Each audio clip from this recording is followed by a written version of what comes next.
Bom dia, igreja, a paz e a maravilhosa graça de Deus possa estar com todos aqui nessa manhã. Eu gostaria de pedir aos irmãos que abrissem vossas Bíblias no Evangelho de João, capítulo 3, versículo 16.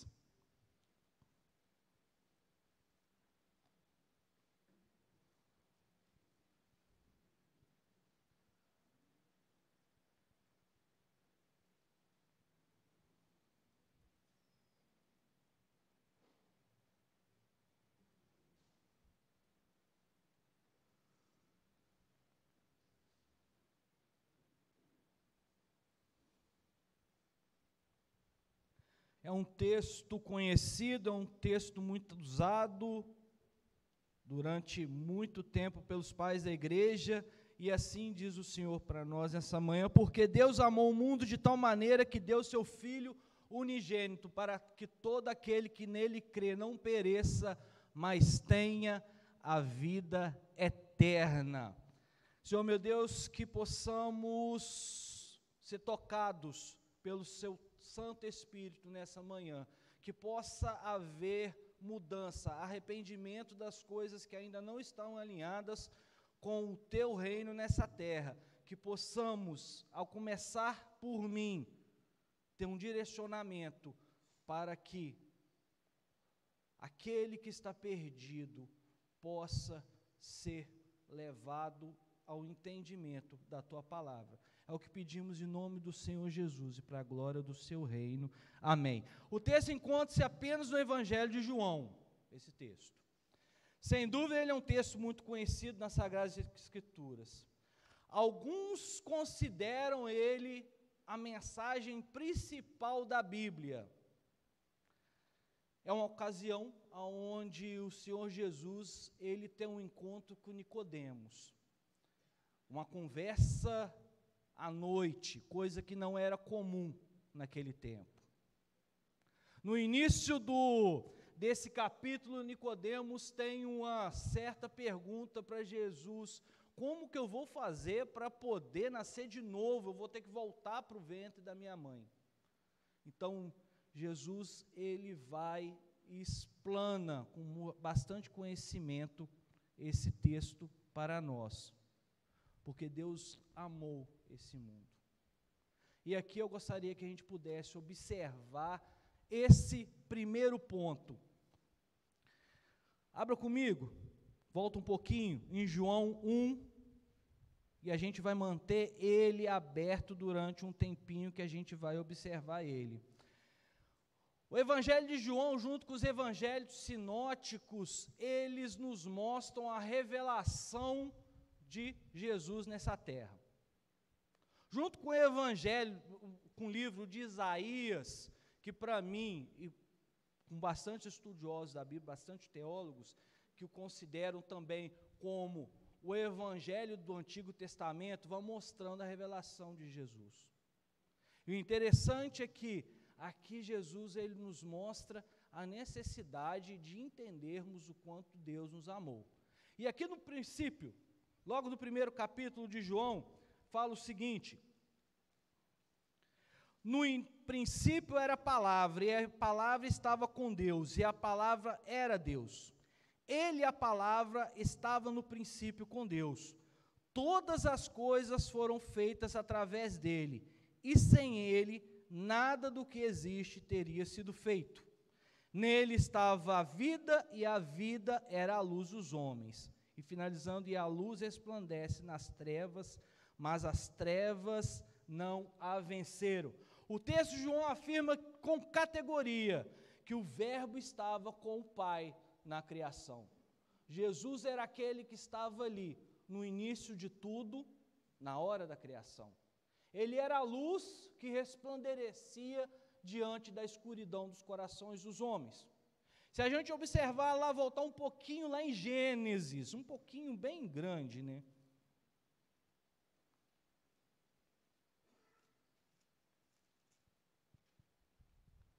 Capítulo 1 de Gênesis, logo no início, do primeiro versículo, diz o seguinte: no princípio Deus criou os céus e a terra.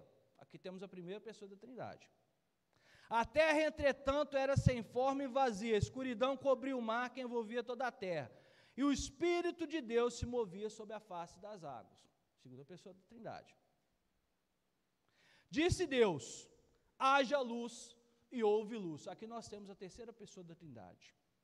Deus, nesse momento, Ele estava evidenciando que a luz viria sobre os homens, e essa luz era Jesus Cristo. Não havia nenhuma outra forma de livrar o homem das trevas se não fosse a luz de Deus, que era Jesus Cristo. E ouso às vezes até dizer que antes mesmo de Deus dizer haja luz, ela seria antecipada com que haja cruz. Porque a Bíblia evidencia para nós que antes mesmo de houver a luz nesse mundo, a cruz de Cristo já era conhecida por todos nós. Por quê? Porque o homem ele vivia numa queda adâmica aonde todo o seu processo de conhecimento, o seu processo de contato com Deus estava corrompido. E era necessário que antes mesmo de Deus criar todas as coisas, que Ele já teria evidenciado que Jesus viria para poder restaurar todas as coisas. E aqui a gente pode observar algo muito impressionante. Quando a gente evidencia o amor de Deus sobre todas as coisas, nós podemos observar nesse livro de Gênesis o processo de criação. Deus o tempo todo ele vai criando a criação através da própria palavra. Que haja isso, que haja aquilo, que haja os seres do mar. Mas o processo de amor de Deus por nós, ele nasceu do seu próprio coração, aonde ele gastou tempo. E o verso ali de Jesus fala, porque Deus amou o mundo. Aquilo nasceu do próprio coração de Deus. Ele gastou tempo. Não é um sentido de que ele amou e largou isso de lado.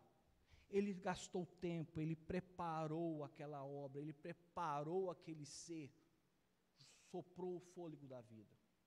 E como nós nascemos do coração de Deus, mostra o todo o amor que Ele tem por nós. Como eu disse anteriormente, no Antigo Testamento a gente vê um Deus que é pura bondade no Antigo Testamento, mas no Novo Testamento evidencia o seu amor por nós. O seu amor aonde Ele não poupou o seu próprio Filho para a remissão dos nossos pecados. Aonde Ele amou de uma tal maneira que Ele deu o seu próprio Filho para que a gente não pereça, para que a gente possa ter uma ligação direta com Deus Pai de novo. Não foi simplesmente uma ponte aonde ligava as duas partes rompidas pelo abismo. Houve uma cruz aonde interligou aquelas duas partes. E nós não merecemos esse amor. Nada que possamos fazer humanamente possa fazer com que Deus nos ame a mais ou a menos. Pouco tempo eu estava conversando com a Ana Luísa, minha filha, sobre notas de comportamento. Aí eu virei para ela, filha, nada que você faça possa fazer com que eu te ame mais ou menos. Aí ela virou para mim e falou, tipo assim, liberou geral então? Eu falei, não. Se você vai querer me agradar, a história é bem completamente diferente. Mas o meu amor por você, ele não evidencia naquilo que você precisa fazer para mim. Eu já te amo desde quando eu descobri que você estava no ventre da sua mãe, na barriga da sua mãe. E assim Deus é conosco. No momento de sua criação, na hora que nós nascemos do coração de Deus, Ele já nos ama. E é necessário que a cada dia a gente possa ter esse entendimento. E por termos esse entendimento, precisamos levar esse amor para outras pessoas. O segundo ponto que a gente pode observar aqui nesse texto é de tal maneira que deu seu Filho unigênito. Interessante que Jesus não para simplesmente na parte do amor. Ele declara que Deus ama o mundo de uma tal maneira, de uma maneira sublime, de uma maneira extravagante, de algo que nós não conseguimos mensurar, que Ele deu o seu Filho unigênito. Interessante que o livro de Isaías, capítulo 49, vai dizer o seguinte: será que uma mãe pode esquecer do seu bebê que ainda mama e não ter compaixão do filho que gerou? Deus levanta essa hipótese. Será que uma mãe pode fazer isso? As mães aí que possam falar sobre essa situação. Mas Deus ainda conclui com Isaías: mesmo que essa mãe esqueça, eu não vou esquecer de vocês. Tenha a noção do amor de Deus por nós, quando pensamos dessa forma. Mesmo que uma mãe que gerou aquele filho possa até esquecer em algum momento de seu filho, Deus não vai esquecer. O tempo todo Ele prepara algo para nós, ao começar pela nossa salvação. E precisamos ter esse entendimento para poder passar isso para outras pessoas. Porque tem muita gente aí de fora que não entende esse amor de Deus.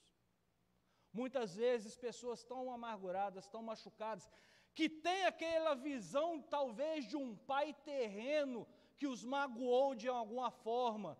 E quando falamos que Deus é o nosso pai, eu falo, a única visão que eu tenho do meu pai na terra é um pai carrasco, muitas vezes, que me agredia.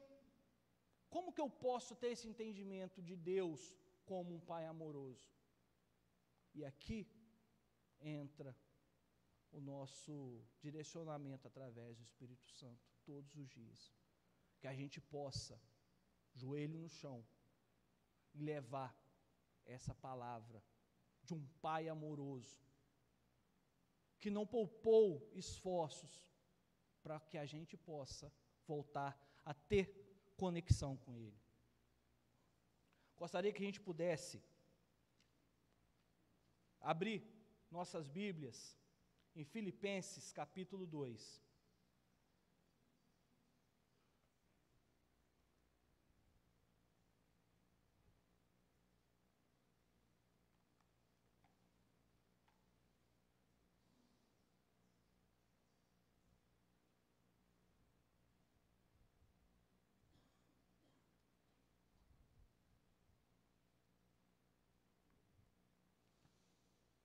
Após a queda do homem no jardim do Éden, só havia uma maneira de voltar a termos conexão com Deus.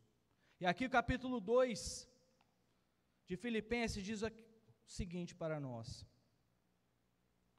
tendo em vós o mesmo sentimento que houve também em Cristo Jesus, o qual, tendo plenamente a natureza de Deus, não reivindicou ser igual a Deus, mas pelo contrário, esvaziou-se a si mesmo, assumindo plenamente a forma de servo e tornando-se semelhante aos seres humanos. Assim, na forma de homem, humilhou-se a si mesmo, entregando-se em obediência até a morte de cruz. Por isso Deus também o exaltou sobremaneira, a mais elevada posição, e lhe deu o nome que está acima de qualquer outro nome, para que o nome de Jesus se dobre todo o joelho dos que estão nos céus, na terra e debaixo da terra. Com que frequência falamos desse sacrifício de Jesus, aonde Ele se esvaziou de todo o seu reino, de todo o seu poder, e andou como nós nessa terra, e mesmo sendo homem, não deixou de ser igual a Deus, mas mesmo sendo Deus, também não deixou de ser homem. E assim mesmo, recebeu toda a forma desprezível de agressões. Aquilo que era destinado a nós, Ele recebeu nele. Eu fico imaginando Deus na eternidade conversando com Jesus. Você vai lá, na terra, vai falar desse amor para essas pessoas. Você vai ser humilhado, você vai nascer numa manjedoura, no meio de fezes de animais. Você vai receber em você chicotadas, cuspes, você vai receber toda a maldade da humanidade em você. Você vai lá, vai falar para essas pessoas o quanto que eu tenho de amor por elas. Por isso, muitas vezes, que não há dor nossa que Deus não entenda. Não há dor nossa que o próprio Jesus não possa ter passado nele, porque ele recebeu nele mesmo toda a maldade da humanidade, para nos redimir de novo em relação ao nosso Pai. O outro ponto que nós podemos observar: para todo aquele que nele crê não pereça, mas tenha vida eterna. O interessante é que esse texto, ele vem logo dentro de uma afirmação de algo que Jesus estava falando para aquelas pessoas. Uns versículos anteriores, Jesus vira para eles e fala: assim como Moisés levantou a serpente no deserto, é necessário que o Filho do Homem seja levantado no madeiro, para que todo aquele que não pereça tenha vida eterna. Aí ele entra nesse texto. Mas que serpente é essa que Jesus fala? Israel, quando estava no deserto, ele estava sendo castigado por uma obediência a Deus. O povo andava pelo deserto em peregrinação e começava a murmurar demais com Moisés. Deus se manifestou numa ira com aquele povo, que disse o seguinte: vou mandar serpentes abrasadoras para que esse povo ele possa ser julgado por elas. Em um determinado momento, o povo virou para Moisés: Moisés, pede a Deus para poder acabar com essas serpentes. A gente não aguenta mais elas. Vai todo mundo morrer. Moisés chega diante de Deus, entrega a petição do povo, e Deus vira e fala o seguinte: não vou acabar com essas serpentes que estão aí no arraial. Vocês vão levantar o objeto desse pecado em um madeiro. Vocês vão levantar uma serpente de bronze, para que todo aquele que for ferido por aquela serpente olhe, entenda o que está acontecendo e seja curado. Jesus viu nele mesmo esse objeto da perdição. E nosso problema era muito maior do que simplesmente serpentes que estavam no deserto. Nós tínhamos um problema que nos tornava inimigos de Deus. E Jesus vira e fala: todo aquele que me vê, assim como aquele povo viu aquela serpente no deserto, será redimido do seu pecado. E a gente muitas vezes não entende. Porque um Jesus histórico é fato. Existem mais textos de Jesus mostrando a veracidade de um Jesus histórico na nossa realidade, na nossa sociedade, do que muitas vezes textos de Platão, Sócrates, da Grécia Antiga.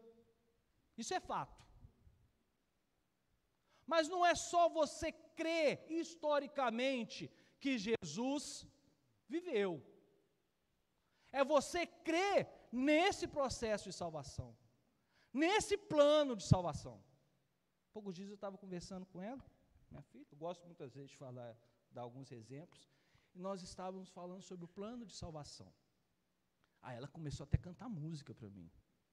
Deus me ama, isso eu sei, mas que pena eu pequei, porque Jesus morreu por mim, eu creio, sou salvo assim.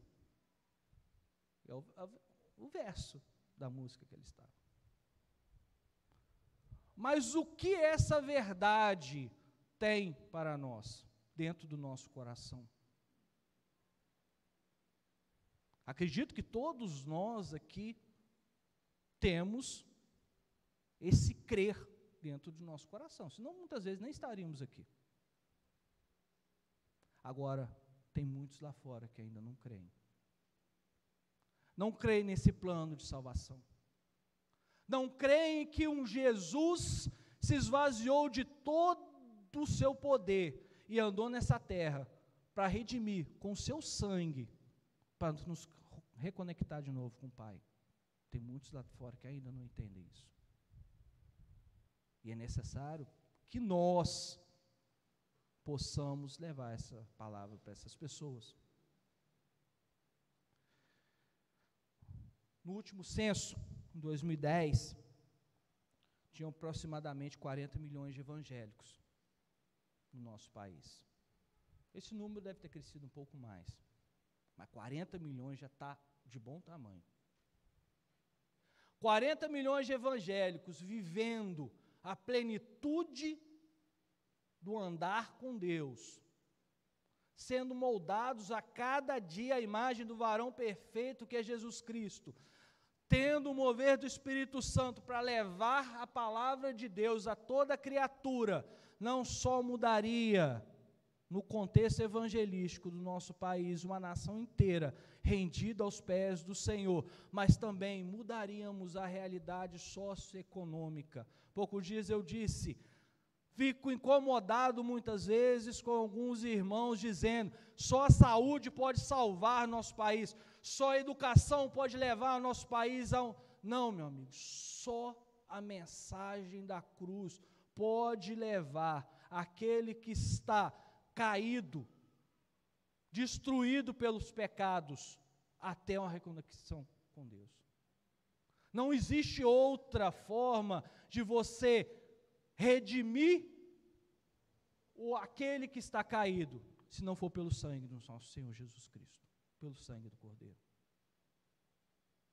Interessante que no Antigo Testamento, um sumo sacerdote pegava o sangue de um cordeiro perfeito e levava até a tampa da arca, o propiciatório, e expelia aquele sangue para poder momentaneamente aplacar a ira de Deus para aquele que estava levando aquele animal. Hoje nós temos um sumo sacerdote que em algum momento de nossas vidas, com o seu próprio sangue, para poder garantir que nós não tivéssemos mais a inimizade de Deus, com o seu próprio sangue, expeliu o seu sangue ali, e podemos naquele momento, nos reconectar com o Pai. E quantos ainda precisam de escutar isso? Quantos ainda precisam de escutar a palavra desse evangelho que redime todas as criaturas? Temos aproximadamente 180 membros nessa igreja. O que nós estamos fazendo para poder levar a palavra do evangelho para outras pessoas? Você fala para o seu vizinho, você chama ele para uma reunião, para uma célula, aquele que está trabalhando junto com você. Dia após dia você cobre aquelas pessoas que ainda necessitam do amor de Deus em suas vidas, com oração, com jejum, pagando preço, para que o Espírito Santo mova o coração deles até um encontro com Deus. O que nós temos feito todos os dias para que a gente possa levar o evangelho do reino a todas as criaturas? Que a gente possa ter esse entendimento, que a gente possa ter essa plenitude de que o reino precisa ser levado a todas as nações.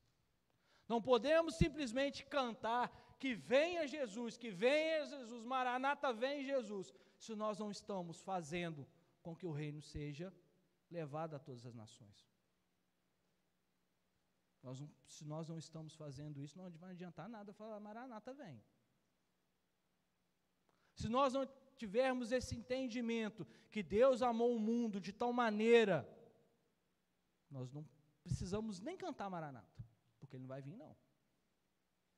se nós não pregarmos, se nós não falarmos para aquelas pessoas, mas a pessoa não vai ouvir. Pregue. Quem faz a obra não é você, é o Espírito Santo. E eu vou finalizando. Impressionante como esse texto traz para cada um de nós, muitas vezes, um fortalecimento na nossa fé. Muitas vezes a gente estamos desgastados. Muitas vezes olhamos assim, como que vai ser amanhã? Mas aí quando a gente pega esse texto e fala, porque Deus amou, cara, Ele me amou de tal maneira, que deu o seu Filho para me redimir de novo. Eu gosto de dizer que eu não encontrei Jesus em algum momento na minha vida. Foi Ele que me encontrou. O perdido era eu e não Ele. Ele foi capaz de deixar as 99 no aprisco e ir atrás de mim. E da mesma forma que Ele foi atrás de mim, Ele foi atrás de cada um de vocês. E que a gente possa falar mais, pregar mais, porque aquela outra ovelha está lá fora. Ele vai deixar 99 em segurança, sim, e vai atrás daquela outra, e vai nos usar para poder levar a palavra de Deus para essa que está perdida. Amém? Vamos orar? Senhor meu Deus, obrigado, Senhor, por essa palavra, que ela possa encontrar em nós conforto, que ela possa, Senhor, encontrar em nós mudança, direcionamento, que a cada dia, Senhor, que nós possamos nos mover através do Seu Santo Espírito, que possamos, Senhor, a cada dia pregar o Seu Evangelho, e que em algum momento nós estaremos todos juntos celebrando a Tua vinda. É o que eu acredito e peço essa manhã, em nome do nosso Senhor Jesus. Amém.